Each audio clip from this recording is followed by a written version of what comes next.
กับสบายดีพ่อแม่พี่น้องมาพบกับช่องสาวไม้ซาแนลอีกแล้วพี่น้องตามนัดตามหมายเนาะที่สมัยว่ากับพี่ๆน้องๆในคลิปก่อนนั่นสิพาไปหลอกบ้านพี่น้องสิพาพี่พาน้องไปเบิ่งเนาะอาการของบ่าวจอยเพิ่นเนาะไปจักเพิ่นเป็นจังไดแล้วก็ตั้งแต่ไปหาเพิ่นมื้อนั้นก็บ่ได้ไปถามไปไถ่หยังเลยเนาะพี่น้องแต่ว่ามื้อนี้เฮาได้โอกาสเนาะก็เลยสิพาพ่อน้องเดือนแม่น้องเดือนไปลิ้นน้ำเพิ่นเลยเนาะเพราะว่าพอน้องเดือนเพิ่นบ่ทันได้เห็นจักเทื่อตั้งแต่ว่าเกิดเหตุเนาะไปเบิ่งนำกันว่าอาการเพิ่นดีขึ้นสำใดแล้วหรือว่าเป็นแนวใดเนาะเฮาก็ไปทำไปถ่ายเพิ่นนำกันพี่น้องไปพอกันอีกเทื่อหนึงอยู่เพื่อนของเพิ่นเนาะพี่น้องไปเออยังบ่แล้วอยู่อยากให้ถวายนะโอ้ยห้อยมากว่าค่ะนั้นบ่ได้เอาผู้เดียวมันสิเอา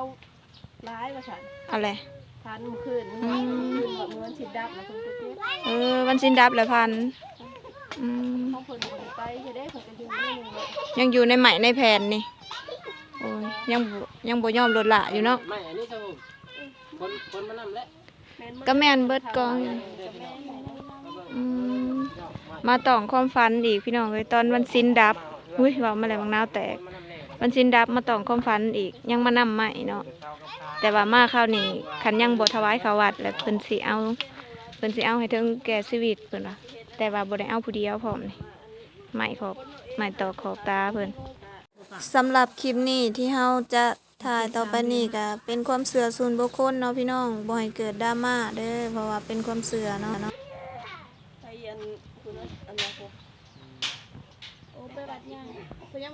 ถวายวัดได้บ่ถวายเขาวัดป่าบ้านเฮานี่บ่เพิ่นก็ว่าดีแล้วเพิ่นก็ได้อันนี้ครูมาว่าพระปานบ่แล้วก็บ่มีมุงอยู่แล้วก็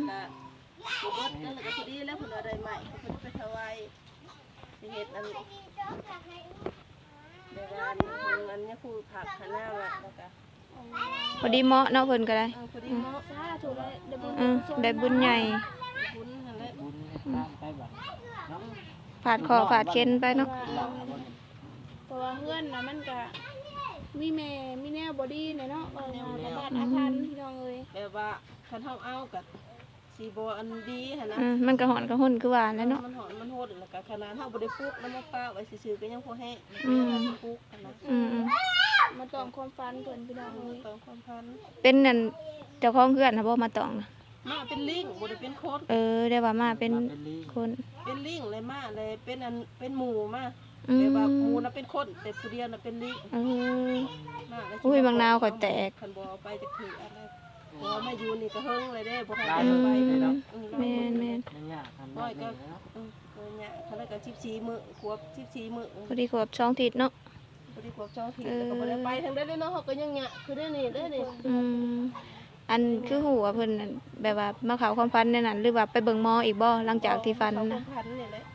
มาเว้าโปกๆเลยมาเว้าโปกๆเพิ่นผู้เจ็บก็เจ็บคืนมื้อนะคะบ่ได้นอนแล้วก็ตื่นมาเช้ามาพันแล้วก็ตื่นมาก็ลงไปหาพ่อบ้านแล้วแต่เด้อว่าคนนี้อยู่บ่ได้แล้วว่าสิป้าว่าจังถ้าเราบ่เจ้าสิเอาไปก็ให้เอาไปไว้ก็ซั่นแล้วเขาสิมอบเขาวัดเป็นต้นพ่อบ้านก็ว่าเอาข้าวโลดกับเพิ่นแนะนำให้แล้วก็ลงไปวัดป่าเพิ่นก็ไปเค้นอยู่พุ่นแหละมื้อนี้ไปเค้นอยู่หมู่อันหมางเช้าพุ่นแล้วหมู่ย่างเช้าพุ่นแหละไปเค้นให้เพิ่นแล้วก็เพิ่นก็ห้ามเอาเพิ่นก็หอกไปอยู่นำอันนี้แต่ว่าคันบ่มีมุงอยู่มุงเช้าเพิ่นให้ไปอยู่นำเพิ่นอยู่พุ่นสิเฮ็ดฮอดประสาทให้เพิ่นล่ะแล้วบัดนี้อันเช้าอยู่พุ่นก็หายอันวัดไปแก้เอาเองเนาะเพิ่นไปแก้เอาเองเพราะว่าเฮาก็เนาะโอ้ยแต่ซ้ำนี่ก็บ่แห้งพี่น้องเอ้ยบัดนี้ใหม่นะเฮือนเพิ่นมาแก้เอาเองเพิ่นสิมาแก้เอาเองเพิ่นมาตั้งแต่สารวัตรแล้วเพิ่นสิมาแก้เอาเพิ่นยังลงไปไต่เนาะเพิ่นยังลงไปไต่แบบว่านั่งแต่เช้าซะเนาะมื้อแต่เช้ากับเครื่องรุมมาแล้วกับอันตรงมื้อน่ะเขาได้ถามเด้อมื้อเฮ็ดนั่นได้แบบบ่มีหยังผิดปกติแปลกๆหยังเลยก็พันอยู่มันก็บ่ได้อันคิดเนาะเฮาก็ว่าเขาสิคิดว่าพันธรรมดานี่แหละเนาะเฮาก็ว่าเขาครอบแล้วอยู่หุ่นเฮาก็บ่จักก็บ่อันสิไปมากน่ะก็บอกว่าให้เฮ็ดให้ค่อยเรียบร้อยนี่เด้อว่าได้เฮือนได้ชาติมาเจ้าแล้วก็มันแล้วเขาบ่เฮ็ดมาแล้วว่าเพื่อนนะกับแต่ตำบิดเฮาก็บ่จักเนาะ บ่จักเลยเพิ่นว่าตะกี้แต่ละยังว่าซั่นซะเราก็อยากมองเขาวัดอยู่แล้ว อืม เฮาเราบ่จัก ของลูกชายพัดถือพูดถือนะที่ อืม แม่พัดถือพูด สถานที่ บัดลูกชายพัดบ่นำที่บัด ง่ายๆคือบ่แม่นฮิตของเขาเจ้าเนาะเขาเจ้าบ่แม่นแนวว่า เขาบ่เชื่อสาวคิดนะเขาบ่เชื่อแม่น แล้วเขาก็บ่ไปเขาวัดบัดนี้ แม่ คันสิว่าเฮางมงายผัดเรื่องที่มันเกิดขึ้นมันก็คือตรงกับที่เพิ่นนั่นน่ะเนาะ มันก็เรื่องคนละเรื่องเนาะ อืม มันไม่ใช่เรื่องเดียวกัน อืมบ่เชื่อก็บ่พอลบหลู่ได้เรื่องแบบนี้เนาะ บัดอันเมื่อคืนนี่ว่าวันของว่าก็บ่เชื่อได้ตอนนั้นค่ำๆนะได้ไปหาลุงวอดว่าให้เราพาลงวัดป่าแน่สิไปถวายเฮือน อืม บัดได้น้อยนี่ก็ได้นอนทั้งวันนี่ก็ได้ เออ ปกตินั่นสินอนบ่หลับกองก้นกองดากปีนสายปีนครัวนอนบ่ได้นะ ยังมีแนวมายอ เนาะเนาะง่ายๆคือยังควัน เพราะว่า อ่อน เพื่อนเพิ่นไปซื้อแล้วจุดประสงค์ของเจ้าของเพื่อนน่ะเพิ่นอยากถวายลงวัดบัดนี้เพิ่นเสียชีวิตแล้วลูกชายเพิ่นบ่ถวายลงวัดเพราะลูกชายเพิ่นก็เชื่อศาสนาคริสต์เนาะพี่น้อง แต่เพิ่นคล้ายบัดนี้เนาะ เขาพูด คล้าย ท่านนี่บัด บัดคล้ายเพิ่นเฮาเพิ่นบ่จักเนาะเขาบ่ได้ไปซื้อเบิ่งว่าเป็นจังไดเขาก็ว่าถาม แต่ ว่า ได้แล้วเนาะเฮือนของเราบักใหญ่ ถามก็เขาบ่บอกดอกเนาะ ก็ถาม คะแนนเขาอยากขาย เป็นยังบ่ได้เป็นยังเขาว่าอยู่แต่น้อยจนลูกน้อยจนลูกใหญ่เขาว่าบ่ได้เป็นยัง เขาปะให้ห่างจักปีละเฮือนเรานะ บ่จักเขาว่าคือสิแต่เฮิงเนาะเขาไปนะ เพื่อนจนมันเก่ามันเสาบ่ได้นะ เพื่อ ทั้ น งเทิง เก่า นั่นจนบ่ได้มีคนปัดคนยังใหญ่แมงหมองแมงมุมเต็มเบิดที่ ขึ้นไปนั่นก็บ่คนลูกยังบ่ขึ้นไปทำอีกนะ ก็เพิ่นนี่แหละคนลูกของเฮาน่ะบ่ได้เป็นได้ อืม พอแม่แปลกใจครับบ่ว่าทุกเรื่องพังเขาควรมีว่ามีแต่เพิ่นว่าในได้ก็มีแต่เพิ่นว่าเบิ่งแล้วค่อยมักเคยเฮือนหลังนี่เบิ่งแล้วค่อยมักเคยเฮือนหลัง บัดไปเบิ่งก็บ่ได้มีหยังเนาะเป็นบิดนะอำไว้ อื บัด ม บัดอันพอเป็นเกิดนั่นเกิดนี่ขึ้นบัดไปคนนั้นก็ว่าคนนี้ก็ว่าบัดไปเบิ่งก็ออกมันนี่ เออ คอยนั้นแปลกใต้แต่มือแปลกใจแต่มือเขาขึ้นเบิ่งมือตะบิดแล้วของขอยเปิดเขาในอันนั้นห้องนอกเปิงล่ะเด็ก เออบ างหน้าแตกเครื่องเนี่ย อืม บัดลงมาถามเพิ่นนี่จะเป็นยังเฮ้ยบ่ข่อยบ่ได้เป็นหยังมีแต่ว่าข่อยมักแลเฮือนหลังนี่ข่อยเอาว่ะ อืม ข่อยก็เลย เพราะเพื่อนมันก็ร่างใหญ่พอสมควรเนาะเพื่อนก็ลายพี่ ร น้ ว อง มเบิด ค่า ก็ ก็ถือว่า เกือบ30พุ่นเลยเช้ามันก็ คือว่าถือว่าโอเควันจ้ะคน แต่มันก็บ่แม่นน้อยได้เกือบ100 เพราะว่า ได้ดี ถ้า ใช่ไหม มันมาเพื่อนปกติเนาะราคา25,000ได้เสนอได้ดีพอมาก ได้ดีหันได้ ว่ากันเป็นปวกบ่เห็นแห้งร้ายกว่านี้จังนั้น อืม นี่ว่าปวกดินซื่อ เออดอกคนบ่ได้อยู่แต่เฮิง มันเทิงเข้าบ่ได้เพื่อซ่าเลย ถ้ามันคืออยู่ไทยแล้วพี่น้องว่าแล้วก็เอาหมอปลามาเบิ่ง คือเพิ่นสิว่าโปกๆเนาะ พี่น้องมันเรียนไปหาครูอันนี้ ไปเบิ่งหมอได้ก็เว้าคือกันเบิดสำนักกันว่า อืม บ่ได้บอกบ่ได้ไปก็ว่าอยากฟังเบิ่งนี่แหละอยากเบิ่งให้ว่าเป็นจังได เพื่อนซ่านพี่น้องเจ้าปะเป็นห้างอะไรบัดนี้ ไปเบิ่งน้ำ จริง หมอ บ่ดีแหละมาอยู่เนาะ แม่ คนมาอยู่แหละ คนลงแล้วมันหางจะขึ้นเราได้ตัวนั้นน่ะ แม่ ตันบ่ให้เอาจักดิ อื หมอ ม นั่นก็ เพื่อนน่ะมันแข็งค่ะว่าบ่ แฮนแข็งแฮง บ่ได้จักอย่างเลยนะ ว้าวนะ ได้บุญมาได้ทำบุญไปเลยผ่านไปเลย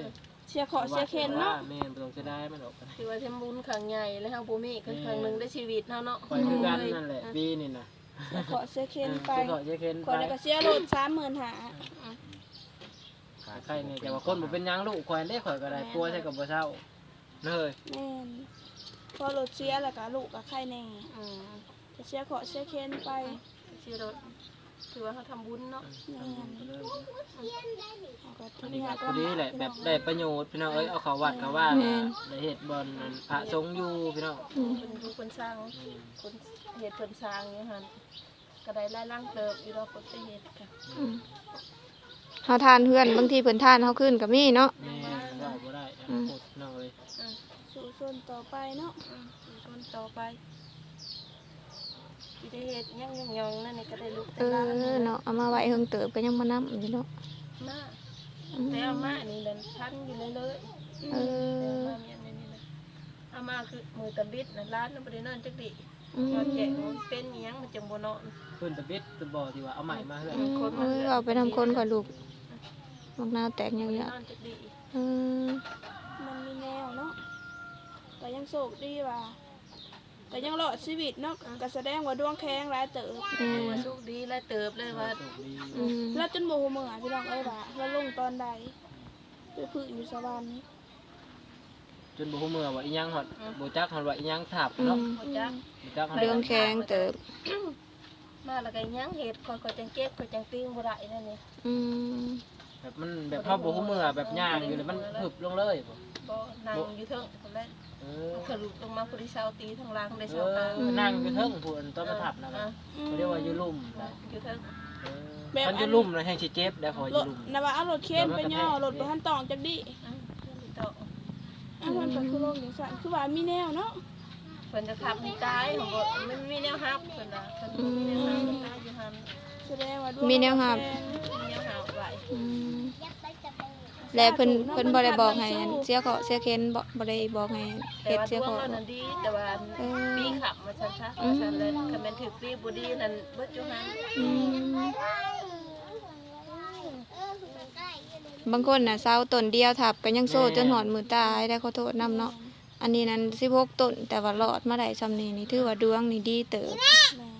เจ็บมีเจ็บเดิมเนาะแล้วมันสะท้อนสะท้านมันก็ มัน อืม มันก็แล้วพอได้จะนั่งแต่นอนนั่นนี่เลย ที่ก็เฮ็ดงานนำกันพี่น้องเอ้ยคนสู่ชีวิตคือกันนี่แหละ อื พี่น้อ ม งเอ้ยหาเช้ากินค่ำคือกันเนาะ เห็ดกับพวกพ่อสิได้เห็ดยังพอได้แต่ใส่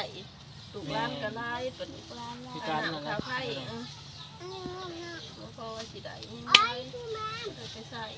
เป็นงานบ้านเฮาเนาะ แม่นเก็บเงินก่อนบางสิได้เฮือลังใหญ่ก็เป็นของเป็นเข็นใส่ เก็บ เนาะ ไปก็ได้ปีเลยนี่ได้ปี หิโฮม ไปจังได๋ใช่มั้ย เกือบเว้าได้ว่าฮิโฮมมาครึ่งของชีวิตก็ว่าแม่นเนาะ ชีวิตแล้ว หอบเงิน หวัง ชีวิตพี่น้องไว้เลย หวังว่าสิได้ก็บ่ได้ ว่า ซะ สิได้เฮือลังงามไปเบิ่งก็ว่าหมากสุดมกสุดใจเลยเนาะ ก็ว่าร่างใหญ่แหละ มันเป็นแนวนิสัยรถ สามสิอยู่เนาะเอาปืนมากันเฮาปุ๊บว่า อืม เด้อ หรือว่าเพิ่นตั้งกันดนมุกดนใจให้มักบ่อยากให้เกิดแนวนี้แล้วจังสิได้เข้าบ่เนาะ ถ้านั่นแหละ ถ้าสมมุติว่าเจ้าบ่มักนี่เจ้าอาจสิบ่ซื้อเนาะแล้วมันก็สิตั้งอยู่หั่นไปอีกโดนแม่นแล้วอะ เอาไปได้เข้าวัดเนาะ อืม มีส่วนบังเอิญนะ อืม ดวงมันสมพงษ์กัน อืม แต่ว่าไปเบิ่งตะกี้คันแต่บ่ทันได้ว่าเงินหมดเราแต่จำเข้าหาพัดแล้วก็คันหูจักว่านี่ก็สิป้าเลยหาพัด อืม ตอนบ่ฮู้บ่ออกจังดิ อืม เงินไปจ่ายกับเบิดบ่บัด ใช่เขาเพิ่นบ่เป็นหมากเลยบ่ได้เป็นหยังเขาหังเขามีอยู่ในหัน อืม เอามาอันเพิ่นเป็นอันนี้เนาะ เว่าบ่ได้บางทีมันขึ้นอยู่กับผู้อยู่ เจ้าของเพิ่นเด้เจ้าของ ผู้อยู่ดวงแข็งก็คือว่าหั่นแหละแบบมันข่มกันเนาะข่มกันได้ อยู่กับลูกเต้าเพิ่น อืม เจ้าของเฮือนบัด แม่ เสียชีวิต อืมอีกอย่างหนึ่งเขาเจ้าก็บ่ได้เชื่อเรื่องแบบนี้เด้ แม่เขาเจ้าก็บ่เชื่อ คือกันกับอันคนย่านผีมักสิเห็นผีคือเขาว่าหั่นแหละ แม่น คนบ่ย่านแล้วบ่เห็น เห็นเงาเจ้าของก็ยังแลนพบกัน มันบ่ยากเนาะมันขึ้นนั่นแหละ ย่างไปเดินขี้แกงๆเลี้ยวหน้าเลี้ยวหล้างมากับพุดแลนก่อนเห็นเงามา แม่น ของยา เขาบ่เชื่อเขาก็มันก็บ่เกิดกับเขาเนาะ ส่งต่อไปย่าเอ้ย อืม เสียขอเสียเข็นเขาว่าแล้วก็ได้บุญก่อนใหญ่บัดนี้ พี่ ก็ น้องเอ้ยทุกคนแล้ว ก็ ก็ ได้ ที่ สิ่ ทุ ง กท่านเนาะ ดี ที่ ๆ เข้า เข้ามา มา ใน ติด ชี ตาม วิ รั ต บชมรับชมเนาะ แม่นเฮาก็มาถามมาไทยข่าวเพิ่นพี่น้องเอ้ย ผู้ใหญ่ใจดีเพิ่นแม่นเพชรอยากช่วยเหลือกับติดต่อทาง Facebook แม่น้องเดือนได้เด้อก็ขอขอบคุณล่วงหน้าแล้วก็ขอบคุณ FC ทุกท่านที่เบิ่งที่ติดตามคอมเมนต์ทุกกำลังใจก็ขอบคุณเด้อพบกันใหม่คลิปหน้าพี่น้องก็ให้อยู่ดีมีแรงเบ่สุขสุขคนกับสบายดี ผู้นี้ว่าลูกสาวหลายจ้ะนางจูมนะอืม ลูกหรือหลานนี่เรียกว่าลูกจ้ะ ลูกอีจูมมันเด้ ว่าอยู่